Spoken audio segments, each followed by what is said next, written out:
Hello दोस्तों, नमस्कार। मेरा नाम शेखू सिंह भवर है। दोस्तों, आज मैं आपके सामने एक और वीडियो लेकर आया हूं। आज का जो मेरा वीडियो है कि एग्रीकल्चर यानी कि कृषि के क्षेत्र में करियर की क्या-क्या संभावनाएं बन सकती है।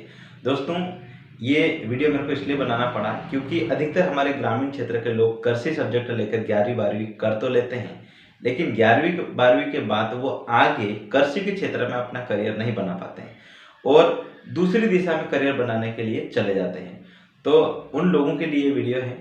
तो दोस्तों, एग्रीकल्चर सब्जेक्ट से हम क्या-क्या कर सकते हैं, क्या-क्या पोस्ट हासिल कर सकते हैं और कौन-कौन सी पढ़ाई इसके लिए हमको करना पड़ता है ताकि हम इसमें इसका करियर बना सकें। तो दोस्तों, ये सब्जेक्ट हमको बाकी सभी सब्जेक्ट की तरह 10वीं के बाद लेना होता है। 10वीं सब के बाद हमको एग्रीकल्चर सब्जेक्ट लेना होता है और एग्रीकल्चर से 11वीं-12वीं करने के बाद अगर हमको कृषि के क्षेत्र में करियर बनाना है तो उसके लिए हमको क्या है कि पीएटी की एग्जाम देना पड़ता है। अगर आपने पीएटी एग्जाम क्लियर कर लिया है तो आपको गवर्नमेंट कॉलेज में आपका सिलेक्शन हो जाएगा और जिसके तहत आप बीएससी कर सकते हैं। अगर आपने बीएससी पास आउट कर लिया है तो आप कृषि के क्षेत्र में अपना करियर बना सकते हैं।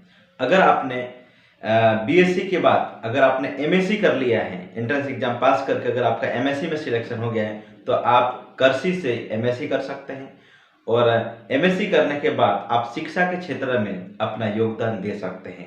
अगर आपने बीएड पास कर लिया है तो अगर आपने बीएड पास करने के बाद जो एग्जाम होती है वर्ग 1 की, अगर आपने उसमें क्वालिफाई कर लिया है तो आप वर्ग 1 के टीचर बन सकते हैं। 11वीं-12वीं के बच्चों को कृषि पढ़ाने के लिए आप एक वर्ग 1 के शिक्षक बन सकते हैं। उसके बाद अगर आपने एमएससी करने के बाद नेट क्वालिफाई कर लिया है तो नेट क्वालिफाई करने के बाद अगर आपने एमफिल पीएचडी क्वालिफाई कर ली, पास कर लिया आपने, तो आप कॉलेज के प्रोफेसर बन सकते हैं। जो बच्चे बीएससी एमएससी करेंगे उन बच्चों को पढ़ाने के लिए आप कॉलेज के एक प्रोफेसर बन सकते हैं।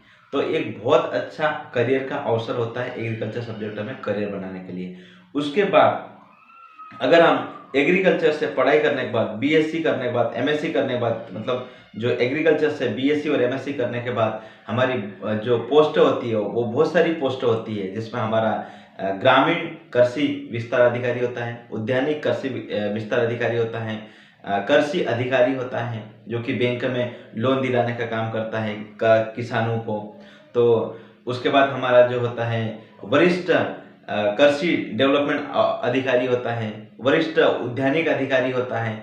ऐसी बहुत सारी बड़ी-बड़ी पोस्ट होती है जो हमको कृषि से बीएससी और एमएससी पास करने के बाद उनकी पर्टिकुलर एग्जाम होती है, उसकी व्यापम उसका एग्जाम लेता है और अगर हम वहाँ पे एलिजिबल हैं, हम एग्जाम फॉर्म भरने के लिए एलिजिबल है तो हम फॉर्म अप्लाई करके प्रतियोगिता परीक्षा पास करके कृषि के क्षेत्र के अधिकारी बन सकते हैं। इसमें बहुत सारी पोस्टें होती हैं, ब्लॉक तकनीकी अधिकारी, प्रशिक्षक अधिकारी, ऐसी बहुत सारी पोस्ट होती हैं जिसको आप हासिल कर सकते हैं। तो दोस्तों, आप अगर कृषि के क्षेत्र में करियर बनाना चाहते हैं तो आप कृषि के क्षेत्र में करियर बनाने के लिए जो पढ़ाई होती है वो आप जरूर कीजिएगा। अन्यथा आप 11वीं-12वीं में कृषि लेने का आपका कोई औचित्य नहीं है, कोई मतलब नहीं है।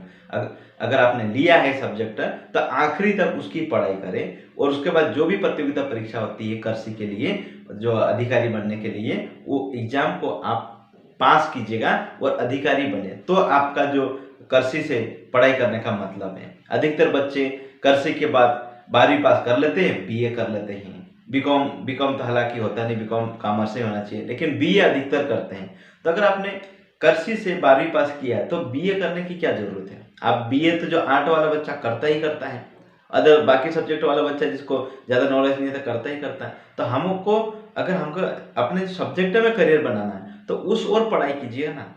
आप एग्रीकल्चर सब्जेक्टों को छोटा मत समझिएगा। एग्रीकल्चर सब्जेक्ट से आप बहुत अच्छी बड़ी पोस्ट हासिल कर सकते हैं, सेकंड क्लास तक की पोस्ट आप हासिल कर सकते हैं।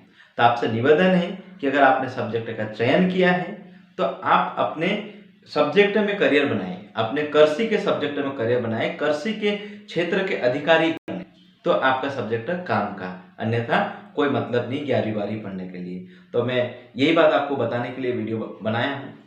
आशा करता हूँ कि इस वीडियो को ज़्यादा से ज़्यादा जो ग्रामीण क्षेत्र के जो स्टूडेंट हैं जिनको इसके बारे में ज़्यादा जानकारी नहीं है इसको शेयर कीजिए और अगर ये मेरा वीडियो अच्छा लगा है तो आप इसको लाइक कीजिएगा और कमेंट करके ज़रूर बताइएगा। अगर आप मेरे चैनल पर नए हो तो चैनल को सब्सक्राइब कर लीजिएगा। धन्यवाद।